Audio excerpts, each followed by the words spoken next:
interests of the two communities. I've got an incredibly exciting panel with me, and I'd be very grateful if you could help me welcome President Arevalo from Guatemala, Prime Minister Nikolai Denkov from Bulgaria, Ms. Kay Rafitoson, Vice President of Transparency International, and United States Senator Sheldon Whitehouse. Before we start quizzing our panelists, let me just say two short things about corruption. Of course, typically when we talk about corruption, people think of bribery. So I give you something, and you might give me a license back or an access to a natural resource, et cetera, et cetera. And that is a serious form of corruption already when we look at the defense sector, of course, because you imagine corruption in the defense sector leads to fewer ammunition, perhaps, in the reserves, or buying the wrong military equipment, or the infrastructure not being up to standard, and that can have serious deadly consequences. So as that, corruption in relation to defense and security is very serious. But what we also want to look at, and perhaps a topic that's been less explored, although I'm not saying it's a new topic, it's just been less talked about, is when corruption is employed for longer-term geostrategic goals and objectives. So when corruption becomes an instrument of power and influence and actually starts moving around global power dynamics outside of what we understand to be the global governance systems and international law and the rules of the game. So we will happy to talk about both. I just wanted to signal there are really kind of two ways of looking at corruption in the defense and security sector, though they are also very closely linked. Now, moving to our panelists, Mr. President, if I can start with you.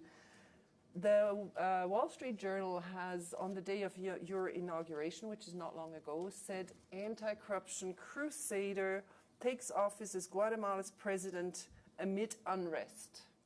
Now, I would bet almost my life to say you did not try to cause unrest by trying to become president with an anti-corruption ticket. Why did it shake Guatemala that an anti-corruption hero becomes president? What happened? Well, what was happening is that actually the fact that we were able to go into the second round and then go into the ballotage for the election meant that corruption system that has been developed over more than 20 years, that has penetrated state institutions at every level, from the local level to national level, all the different branches of government, from the justice system to Congress to the executive, was in danger. Mm-hmm. And that was an extremely profitable system that actually there's a study published a couple of years ago at the Central America level that was making an analysis that stated that probably around 30% of the state budget is lost to corruption, which are enormous amounts of money. Money that goes into political criminal elites that have been able to organize themselves into political parties, and from political parties jump and co-opt state institutions and Congress and so on, and so begin to divert funds in a way that actually causes enormous costs to development, because we not only reached a stalemate, but actually began to regress in issues like health, in issues like education, like infrastructure. Mm-hmm. So that that system that they thought they had perfected to the point that most of the candidates running were part of the system, mm-hmm. and they came with different parties, but they were all part of this elaborated, corrupt clique. It was challenged by a party that nobody saw coming in the elections, but that actually was able to mobilize the will of the people to just try something better and to come back and occupy the civic space. So basically, the unrest was not caused by us, because we went through a normal campaign convincing the people to come and that it was worth voting, but it was caused by the reaction of the system that then tried to, they persecuted us politically. They tried to overturn the elections, and it was only the will of the people, the resistance that was led by the indigenous peoples, but that gathered everybody around, and the steadfastness of the electoral authorities that allowed us to actually take office about a month and 2 days ago. It's really encouraging to hear that, and I think we're going to hear a comparable story from the Prime Minister of Bulgaria in a minute. And it's really encouraging to see that people can express their will still, even in systems that seem to have been perfected when it comes to corruption and being captured by corruption. Just staying in your region for one more moment, of course, corruption and these corrupt systems that really have taken governance and democracy away from your country for a long time, you've just regained that ground. And it's not just an issue for Guatemala, but it's got a regional security dimension as well. Can you maybe talk a little bit about the relationship between regional stability, corruption, crime, and how that is affected? What can be done also in your region? Well, Guatemala is part of a Central American region, but also connects to the North American region. And most of our challenges, both in terms of problems and opportunities, have a regional dimension. In our case, what we had is a very clear influence of transnational organized crime in the region, drug trafficking, but also human trafficking and illicit species trafficking, feeding into the political system and creating a vicious cycle, because when you have corrupt officials, they are quite open to the type of big money incentives that transnational organized crime can put it on the table. And on the other hand, the transnational organized crime is interested in pushing politicians into office. So we got to a point in which we had mayors that had been elected by or associated with drug trafficking networks, with cartels, some congressmen as well. So we had the level of penetration that actually indicated that the whole political system in Guatemala was being eroded by this international dimension of crime. So really the governance of a country in that sense then goes into the hands of organized crime in many ways, and you can imagine what that does. If you allow that to happen, indeed, and that is the risk. You have a big task ahead of you to break up those systems in your country, Mr. President. The same kind of task is really faced by the government in Bulgaria. If I can turn to you, Mr. Prime Minister. And it's really great to have you here because, in fact, this panel came about out of a collaboration we had when Bulgaria is leading the anti-corruption and security cohort under the Summit for Democracy. And this is when really this idea for the panel started.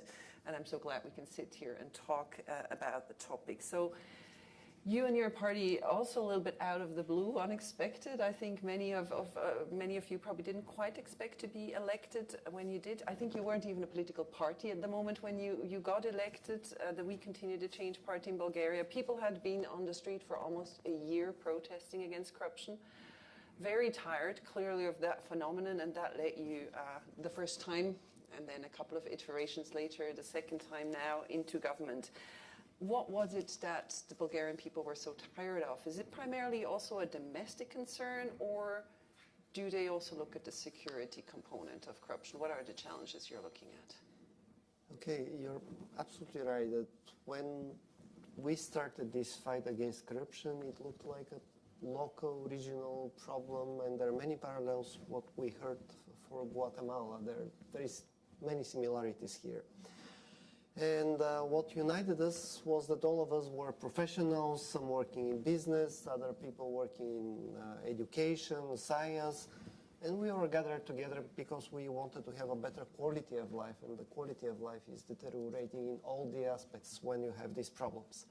But there is a big but here, and it is that Bulgaria is located in the eastern part of Europe, and we have a lot of historical, cultural connections with Russia. And then all of a sudden it turned out that when you look back and you connect the dots, you see that along with the classical corruption schemes that you have another type of corruption at a huge scales that affects all aspects of our life. And I'll give two examples just to show what is the pattern. So one example is about the nuclear power station that was not realized, but it took more than €1 billion that were spent without having nothing at the end. And the other one is about the so-called South Stream pipeline for gas that was meant to connect Russia via Bulgaria to Central and Eastern Europe as a pipeline. That again was not realized, but we spent hundreds of millions of euros for this. And in both cases, and there are also other cases like that, you see that always it was presented as a great project with a lot of political influence that was involved, with a lot of prospects how good this will be for the people of Bulgaria. And at the end of the day, you see that it was done against the regulations, national or European. The money was spent, not transparently, and there is nothing at the end as a final product. So this type of corruption has different additional aspects that creates problems, like the political influence. Part of them turned out to be the preparation related to the preparation of Russia for the war in Ukraine. So you see that there are other aspects that we can keep in mind when we discuss corruption here.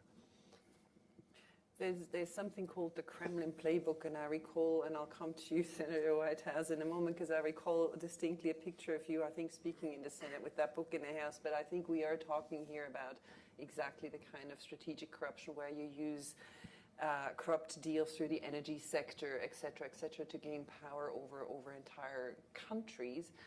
And when it becomes particularly concerning, I think, when we talk about securities, when we're talking about nuclear reactors, I mean, quite apart from, of course, gaining control over energy, when you then have these highly sensitive energy installations, it's even more concerning. So, Prime Minister, how do we, I mean, probably in the first 10 minutes, we've already completely convinced this room that corruption should be at the heart of corruption, of security and defense considerations. But just if you had to add a few more elements, how would you really, how would you try to convince the international community here in Munich that this is central? Okay, I started with a negative example. So how we failed in some of our attempts to fight this corruption. But actually, we have quite a positive examples as well. Just in the last 2 years after the war started, so the war was really ringing the bell that we have to get out of this trap that we were in these energy relations with Russia. We were 100% dependent on the gas, on oil, on nuclear fuel. In the energy sector, it was 100% dependence. And in these 2 years, we succeeded to cut completely the gas dependence. This month, we completely removed the oil dependence. We have now deals with France and with US for the nuclear fuel. We have an agreement with Westinghouse to have 2 new nuclear reactors. All of this is done transparently through the parliament, through the discussions with the public. And this shows that this dependence can be removed very rapidly if you have the political will and if you have the partners to do this. So I'm really thankful to the European Commission, to the Basel Institute, to other international institutions that helped us with the expertise, but also with the support that we can implement these political ideas into the real life. So Bulgaria today looks quite different as compared to what it was just 2 years ago. So good luck if you have. I'll ask you for advice. I think we should, it's been a dream of mine anyway, to create a cohort of anti-corruption crusader heads of states and prime ministers. I think that would be a really interesting gathering, and I'm hoping we would find more than 2 handfuls, to be honest. It's interesting when we listen to the experience from Guatemala and Bulgaria, because there are quite a lot of a lot of similarities, yet sometimes the background's a bit different. Here we speak more about geopolitical influence from a really sort of power dynamic in the region. In your case, it's got to do a lot with illegal trafficking, although we know that in Eastern Europe that's a part of the issue as well. Kay, as the vice chair of the global anti-corruption watchdog organization Transparency International, we'd like to benefit from your completely global overview of everything. Of course, that's got to do with corruption. Can you give us maybe, if you could give us an example or 2, perhaps from a different region that we haven't touched upon, and you're yourself from Madagascar, of course, where you feel the effect of corruption on security stability is the most nefarious? Yes, so first of all, we have to recognize that corruption has become a global threat in the last decade or so. It has always been existed, of course, but you know, it has been hidden behind the radar, maybe, or underestimated. But now we are seeing the escalation of violence and conflicts around the world, and most of them are fueled by corruption. So speaking of examples that we have in hand, one of the most pervasive effects of strategic corruption around the world and that we are seeing is the decay of democracy. The backsliding of democracy is one of the results of corruption being treated with impunity and being not treated as a priority by most of governments. I'm sorry to say that, but it has been always considered as a soft governance issue, you know, which is not a priority. We can deal with that when we have time to lose. So we see those effects when foreign governments bribe or pay their enablers to also steal and capture power in other countries in order to preserve their private interests. We have seen lots of these across Africa. I will give you the example of my own country in Madagascar, for instance. In 2018, just before the elections, there was a Russian company who appeared to be allied with Wagner afterwards, which concluded a deal with the Malagasy government. They bought some stakes in a ferrum mining company. And afterwards, then it appeared that the then candidate to presidency had secret meetings with Putin and Prigozhin. And afterwards, some Russian people, a bunch of them, from the defense and security sector came to Madagascar with a bunch of cash and started an operation of disinformation, getting to the election of this president, who just made himself re-elected last November during elections fooled once again by corruption. So we stuck there for 5 years. Another thing is that you should read, I will encourage you to read one of our latest reports called Loophole Masters, and how enablers, you know, drive illicit financial flows across Africa, causing devastating effects. So we have surveyed 78 cases of corruption in 33 African countries, and they involved 87 enablers. What we call enablers of corruption are those lawyers, service providers, and private security societies at some point who help, you know, sustain this transnational corruption. And they remain in total impunity most of the time. And we discovered that 52 of those 87 enablers are based here in Europe or in the United States. And, you know, in those countries, they can operate very freely. But those who pay the consequences of this transnational corruption are those ones staying in our countries, because corruption kills. It's not a joke. It really kills. We have seen and demonstrated that corruption makes conflicts more difficult to tackle.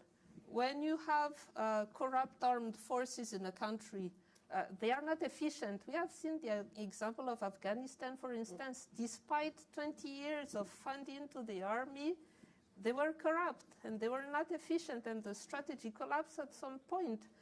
In Africa, we have a population which is angry because of the armed force, the bribed armed force. We have lots of this in West and Eastern Africa. The trust is broken between the populations and the armed force, and this creates another cycle of violence. And then comes a militia who is saying, we are the ones who can solve the problems. They will buy arms once again from those countries who are also fueling this business. So it's everywhere. By the end of the day, we seem to lose hope, but nonetheless, we don't have to lose hope because there are solutions. Is a closer cooperation, engagement in some form or other, between our anti-corruption bubble and the defense and security bubble, one of the solutions? And if so, how could we action on this? Yeah, so the first thing is, once again, recognizing that this is a real issue, corruption. And it's lovely for you to have invited me here representing Transparency International. We're very happy with that. But next time it will be better, and this is an ask towards the organizers, that we have more than 45 minutes in the 4 days of the conference to speak about corruption, because corruption has many, many aspects, and the linkages between the defense and security sector and corruption has been long time undermined. This has to change. Collaboration is key, and you know, one of the assets that we have as a global movement of practitioners or of anti-corruption fighters is that we are fighting on the ground in 110 countries. We know the reality. And we are doing a lot of research and investigation. We are producing a lot of tremendous reports. They are amazing. Just go to our website. Please pick the ones you want. We have a brand new defense and security strategy right now. So this can be useful to the network of this conference and all of those who are involved in the defense and security sectors. We really need to start collaborating now. We have the data, we have the facts, we have all of this. So please take this and make meaningful decisions. Those of you who are located on those countries who fueled sometimes all of these conflicts, please stop taking impunity around enablers. Those who are convicted of corruption should be punished, because there is also this question of integrity and exemplarity that we need to prove and to maintain across the world, because otherwise people will keep thinking that this is a lost cause. Well, it's not. So, you know, anti-corruption has to be set as a priority, just like any other issues. And it has to be involved in peace building, you know, planning around public procurement in defense and security. In everything strategic, you have to have anti-corruption. We have the expertise once again, and our doors are open to any kind of collaboration. Yeah. I think you're hitting so many points that are critical, and 45 minutes indeed are a good starting point, not quite enough. 60 would have been better. But some of these points, I think, you know, it's quite interesting actually when you speak to the peace. I just had a similar event, slightly less high-powered, I have to say, with the peace community, and it was, you know, we had such a good mutual understanding, yet it was clear that it was like listening to each other, and yes, I totally see what you mean, but in fact, you know, we don't do much with it. The United States, in 2021, Senator Whitehouse decided to kind of designate corruption pretty officially as a national security risk. I should say other countries like Ukraine, interestingly, have designated corruption as a national security risk before the United States. But I think when you did it, that obviously had that kind of rippling effect that finally we have our 45 minutes here now. Thank you for that. What was the driver, the main drivers of the US to decide, let's make this very clear? Probably some of the arguments you've heard just now, but what were the main drivers, and what does it mean other than saying something nice and printing a strategy? How do you implement it? I think the main driver was a growing realization throughout government that President Biden was a very important part of, that corruption foments innumerable evils. If you talk about a computer whose basic operating system is corrupted, no matter what program you run on it, it's not going to run truly. So you have to get to the baseline, and we saw coming out of the corruption problems autocracies, which are extremely dangerous and very often lead to violence. And if you look at the kinetic violent conflicts in which our country has been engaged in the last 2 decades, really pretty much every one of them has emerged out of an environment in which corruption was the basic sort of operating premise of governance. So I think all of that came together, and we began to realize in very important ways that the United States has to put global corruption higher up our agenda in order to head off many other problems that we would have to address later on in less pleasant ways. Does it translate into more resources for anti-corruption in the US or abroad, or does it translate into different people having a say in your National Security Council? How do you kind of operationalize that recognition? You got to do it pretty broadly because we really weren't there before. So, you know, go for it is my simple motto. I think it's important to show international leadership. Very often when competing economies are trying to improve their anti-corruption methods, implicated industries come in and say, well, that's not fair, and I'll go to this other country. And you get into reverse competition over these things. So the first thing I think we need to do is to articulate a global goal about corruption that is a little bit like the global goal we've articulated about child labor. We simply will not tolerate child labor, and we have a whole variety of consequences when we see it, and we should do the same, particularly for the countries that harbor kleptocratic money and are engaged in that dark money. As we started looking at this in the United States, one of the things we were forced to recognize is that we were the problem. That the greatest location for hiding corruptly gained assets was, in fact, the United States of America.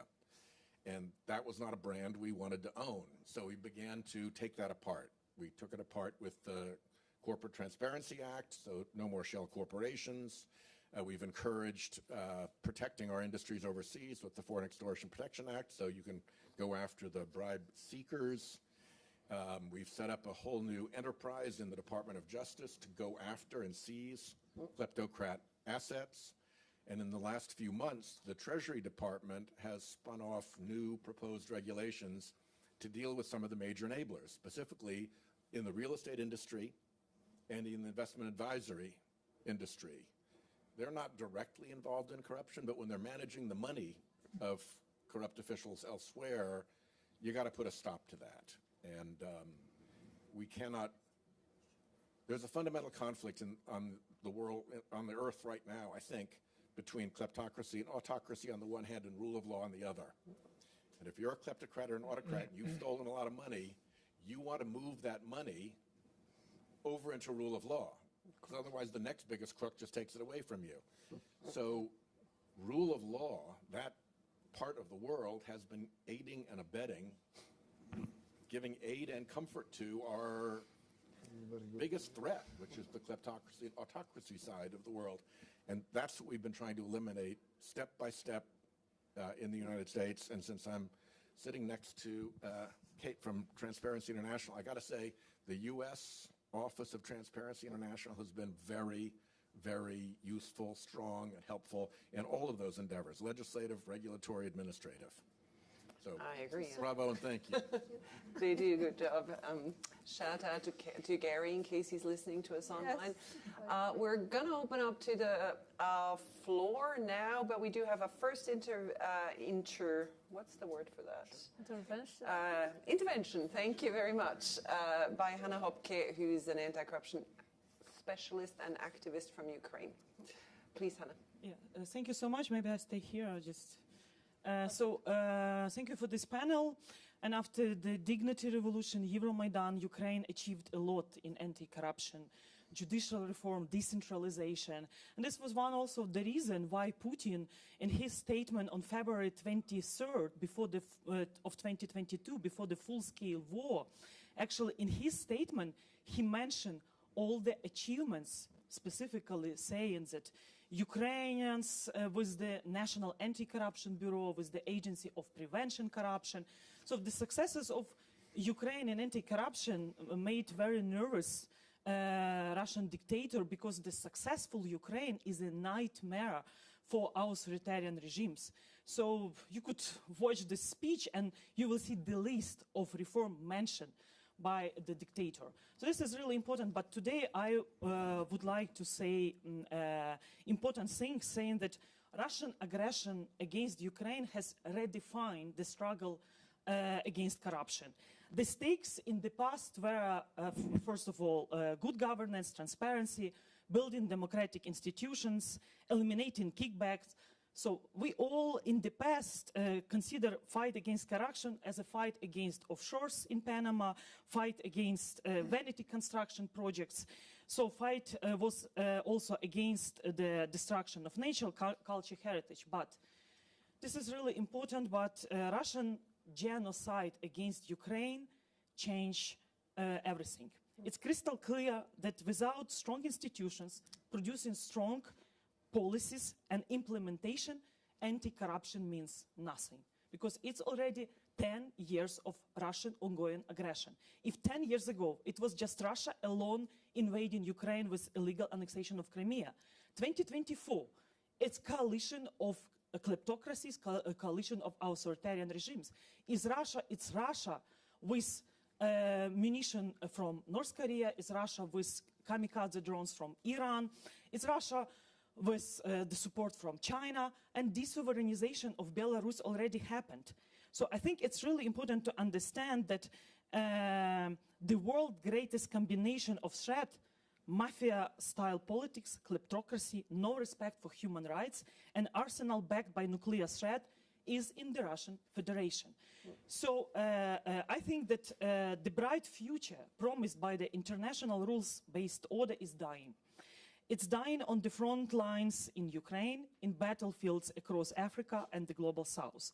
Dying in polarized legislators and unmanageable debt to GDP ratios, dying in broken promises and fear of fighting terrorism and genocide with armies instead of blockades. I challenge you to recognize corruption beyond legal boundaries. I challenge you to recognize corruption as a failure of principles to and entire institutions and stand up and make morally correct choices. And I think it's really important to understand that I challenge also you to question how our elected officials got it so wrong on a terrorist state, exporting violence to the global south, running a land war in Europe, not since in 1945. And also, I'm very thankful to Senator Whitehouse for his proactive position on REPO Act and confiscation of Russian assets, and also Senator Risch. And I do believe that confiscation of Russian sovereign assets, besides state one, also oligarchy and Putin's money, is a way for justice, and also this is the way how to cut off the economic negative influence of Russia, because Russia is actually using money to fuel mercenaries like Wagner's in Africa and create more problems. So I think it's important to understand that now we have to demonstrate courage and actually don't be afraid of fighting with Russia, and the death of Navalny is another sign that the corrupted governance of Russia, like totalitarian regime, is very vulnerable. And we need to see strong decisions, tough positions on recognizing Russia as a state sponsor of terrorism, confiscating assets, and providing more weapons for Ukraine, because victory of Ukraine and defeat of Russian imperialism, this is something that other dictators will consider serious, and the strategic corruption which we've seen and which resulted in the genocide against Ukrainians, it's really important to tackle and to help us to win. So thank you. Thank you for challenging us, Hannah. I do know that there are reactions in the panel already, but I have another request for the microphone just behind Hannah. Please, can someone bring her a microphone? Okay, perfect. Thank can you. you please identify yourself? Yes, so my name is Obi Ezekwesili, and I am excited to see our dear friend Kate on that panel. Because 30 years ago, I was younger than this, and I was a co-founder of Transparency International, together with our dear friend Peter Eigen. And so hearing you say that our U.S. branch has been doing some spectacular work makes me very glad. Because 30 years ago, nobody dared to talk about corruption in the way that we've spoken about it here today. But it also then shows how much progress we made, and yet so much more that needs to be done. So my direct challenge is this. I think that too often we fail to realize that a number of problems have surfaced in our global relationships that institutions of multilateralism as conceived in post-World War II are insufficient to address. I think that this whole idea of assuming that we can tinker a little here and a little there with one additional rule and an additional, organization, and somehow these things will go away, that's a big lie. I want to say that the courage we need in our world today, especially when we gather in a place like this, is to call it for what it is. We lack political leaders around our world. We have too many political leaders that are about themselves now. Where are the leaders? Where really are the leaders of the world? The political incentives are going in the direction of people wanting to self-preserve. So I listened to the chairman of Budget Committee, Mr. Whitehouse, and I loved the litany of things that you've said that the United States is doing. I love that. But we're going to need more. Because the truth is, this asinine, great power competition that's making the world lose its universal values that should be the basis for us simply knowing that what's wrong is wrong. My continent is suffering the consequences of bad behavior of bigger economies. Every corrupt action that happens in a bigger economy has an unsalubrious impact on the poor in Africa. We need to think of it that way. So what's my solution? My solution is that it is time. Can you keep it to 30 seconds? Yes. We're running out of time. We have other people. Thank you. No, go ahead. I need us to build a new global system and to design a new multilateral set of orders and institutions that are inclusive. And that means that the young people and the women have to be at the center of saying that these are the new values that would harmonize the way we do things in our world. And I'd like to suggest that you start saying that to whoever wins the US elections. Just checking if there are further short questions in the audience. Otherwise, I'll bring it back to the panel just to see how you want to react to these challenges here. Do you want to start, Senator I would Whitehouse? make the very quick observation that for the corruption machine, maintaining corruption is life or death. You take away their corruption, there goes the money, there goes the power, there goes the limousines, there goes everything. So they fight to defend it with determination, because for them, persisting in corruption is a life or death struggle. For us, we have all sorts of things to talk about. It's another issue. We got 45 minutes at the Munich Security Conference. On we go to something else. The energy and persistence and determination of the corrupt needs to be matched by similar energy, persistence, and determination by those trying to root out the corruption. Yeah. And I might add that those who are supposed to find the solutions are effectively those who maintain the system, right? So how do we break through that key? And I think in Guatemala and Bulgaria we might have that. What I wanted to emphasize is just you need to humanize defense and security as well when thinking of corruption, because one of the things that we at Transparency International are doing, and you know that, dear founder, is that we bring the voices of the victims of corruption and we value them, and this feed as well this need of global reforms that we push for. So humanizing this, but also at the same time we need to break the cycle of secrecy around illicit financial flows by having more registers of beneficial ownership. This has to become a norm, and this has to become mandatory everywhere, especially in countries with weak governance and weak legal frameworks. So you are putting a lot of money in anti-corruption defense now, promotion. Ask more from those weak governments before, giving them more money for having mock elections, please. So do better next time, please. Thank you. Mr. President, please. Yes, I would like to follow up something that I think it's underlines our interventions, but follows up explicitly to Kate's point. I think that the fact that we are giving very little attention to the issue of corruption in the context of a big conference on security is because we have not really recognized how much corruption has changed in the 21st century. I think that we were used to corruption being a problem of bad administration, nuisance, something that happened while people ruled.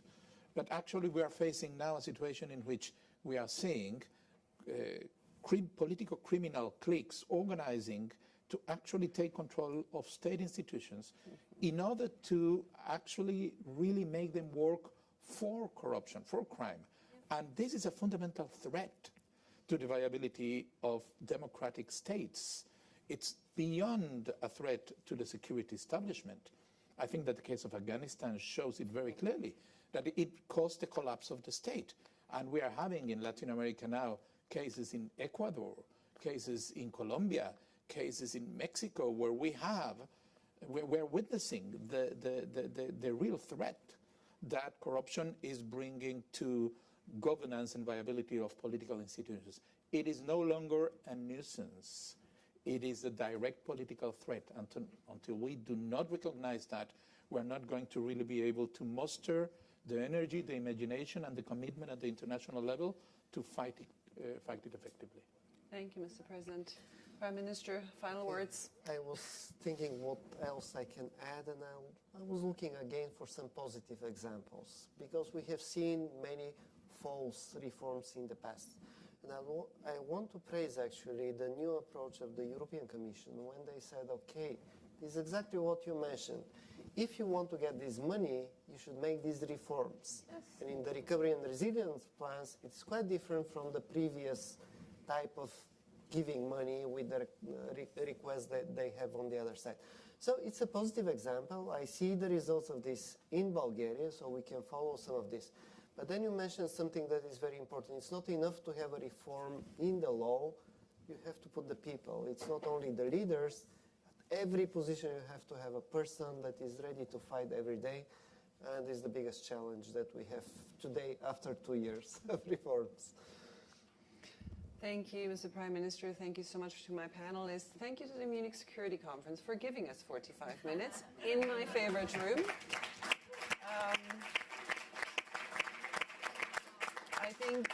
I think we have touched upon so many topics. There are even more, and even the ones we've touched upon, we have not been able to go deep enough, but I do hope it's whetted many people in the room's appetite, and I do sincerely hope we can engage in more dialogue and cooperation, because truly I believe, as a trying to conclude everything that was said, if we do not understand the critical role of corruption undermining everything to do with governance, global stability, international law, etc., we will have a lose-lose situation, and we cannot come out of Munich with a lose-lose situation. So that's our challenge. Thank you for your attention. Thank you so much to my wonderful panelists. Thank you. Thank you. Thank you.